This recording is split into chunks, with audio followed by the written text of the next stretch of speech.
My boyfriend scammed me and ran away with my sister. My name is Isla. I'm 27, and until recently, I thought I had everything under control, a stable job, a boyfriend I adored, and a younger sister I trusted with my whole heart. Liam and I had been together for almost 2 years. He wasn't perfect, but he made me laugh.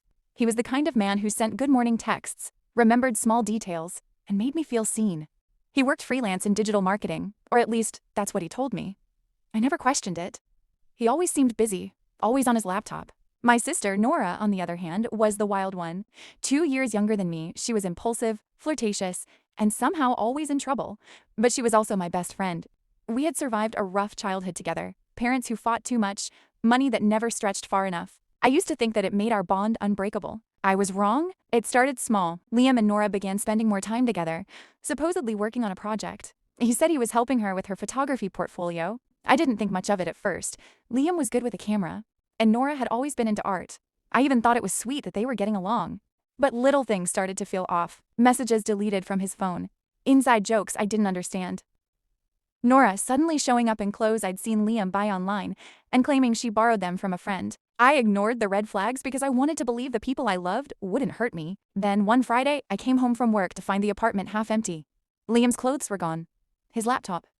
The small wooden box where I kept my savings, around $12,000, gone too. I called Nora immediately, panicking. Her phone was off. For the next 24 hours, I convinced myself there had to be an explanation. Maybe they'd been robbed. Maybe she was helping him. Maybe. Anything but what it looked like. Then my best friend Emily sent me a screenshot. It was from Instagram. A new account, Nora and Liam, standing on a beach somewhere tropical. Captioned, "New beginnings." I can't describe what I felt. Anger wasn't the right word. It was more like my body forgot how to exist. My hands were shaking, my chest hurt. I read the caption over and over until the words lost meaning. They were smiling. My sister and my boyfriend, my family, smiling like nothing was wrong. I went through every emotion in the book that weekend. Denial, rage, heartbreak, humiliation. I didn't sleep, didn't eat. Every few hours I'd open that stupid Instagram account again, like scratching a wound just to feel the pain. It wasn't until Monday morning that the reality hit me. They hadn't just betrayed me, they had robbed me. My savings were gone, and so was the trust I'd spent my whole life building. I went to the police, filed a report. They listened politely, but I could tell they thought it was just a messy breakup. "It's hard to prove," the officer said, "especially if you shared access." I walked out of the station feeling smaller than I've ever felt. That night, my mother called. She'd heard from Nora. Apparently, they were traveling and in love. She asked me not to overreact. Overreact. My mother's words echoed in my head until I screamed. For the first time in years, I threw something, a vase Liam had given me on our first anniversary. It shattered into 1,000 tiny pieces, just like the life I thought I had. But here's the thing about betrayal. Once the shock fades, something colder takes its place. Something sharper. I wasn't just heartbroken anymore. I was angry. And anger, when it's quiet enough, starts to look a lot like clarity. That's when I decided I wasn't done. If Liam and Nora thought they could steal from me, vanish, and live happily ever after, they didn't know me at all. They took my money, my trust, and my peace. But I still had one thing left: patience. And I was going to use every ounce of it to make sure they'd regret underestimating me. They thought vanishing to a tropical beach with my money would be the last I ever saw of them. They were wrong. The first week after they left was all shock and logistics. I changed passwords, froze accounts, called the banks. Most of it felt pointless. The bank froze the account for investigation, but money already wired to cards or cash withdrawals in another country were gone. The police were sympathetic, but cautious. Without clear proof of intent, it's a slow crawl.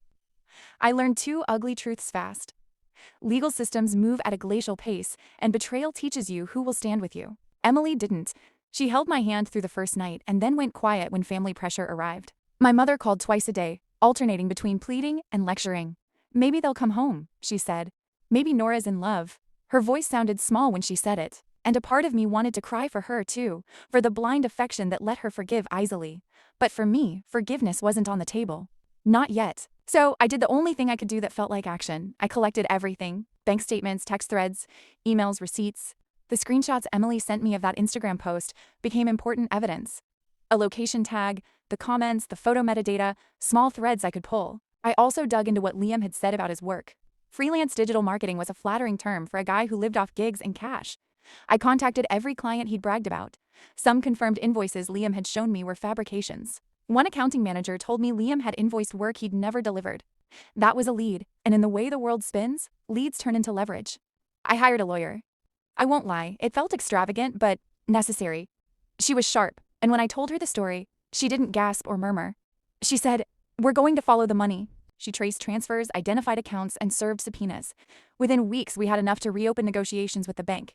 Liam panicked. He'd used third parties to launder some funds, but not all. We were able to freeze a portion of what remained, not everything, but enough that their honeymoon with stolen securities started to feel unstable. Meanwhile, I did something else they never expected. I made noise. Not vindictive, not loud for the sake of spectacle. Precise. I reached out to the small network of folks they'd twisted into believing their side. Clients, friends, and even a few of Nora's art contacts who had reposted their beach photos. I told the truth, photos, bank slips, receipts, and the timeline. The more people who knew the real story, the harder it was for them to keep the lie going. People began quietly withdrawing support.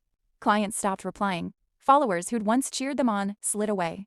Then came the sting that felt most like payback. Nora had been building a small online art shop, selling prints and limited runs. I found the shop and alerted the platform that her listed location and identity did not match payment records tied to my stolen funds. The platform froze the shop pending an investigation. That little revenue stream, dribbles of cash they had thought incidental, evaporated overnight.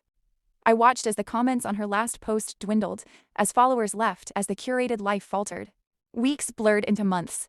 There were times I wanted blood, not justice, to unmask them publicly, to set their phones alight with messages the way mine had been. But the lawyer's voice in my ear, "You want this to stick?" kept me steady.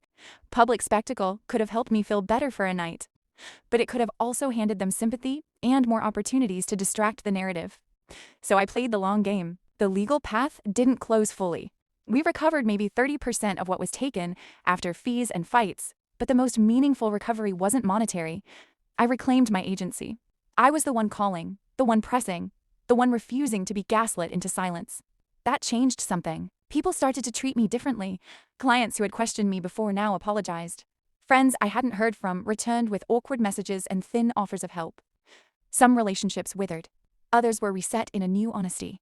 Then, one rainy Tuesday, a message arrived, a blurry airport selfie from Nora. "We're coming home," it read. "Can we talk?" The image was humiliating to see after all they'd done. It didn't feel like contrition so much as interruption. I stared at the screen for hours and then typed 3 words I'd rehearsed 1,000 ways.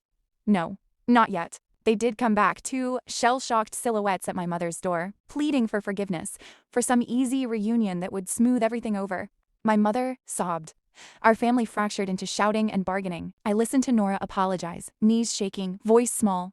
She mouthed the same lines I'd heard in her message. Therapy, that she'd been foolish, that she loved me. It would have been easy to smash the vase again, to do something cinematic and final. Instead, I walked away. I let the doors close. I filed the last of the paperwork. I let them face the consequences I'd orchestrated. Bank freezes. Lost clients. A suspended art shop. And a reputation that no hashtag could fix. People will say I was cold. Some do. They will point out I didn't take the moral high ground because I didn't pretend to forgive. But being cold was different from being cruel. I wasn't out to destroy them for the thrill. I was out to make sure they couldn't do it to me again, or to anyone else. Months later, I still wake up at night sometimes, palms sweating, heart racing with the memory of that Instagram caption and those smiling faces. What I don't wake to anymore is blankness. I have a better job now, one that pays steady and doesn't require me to trust a man's gig promise.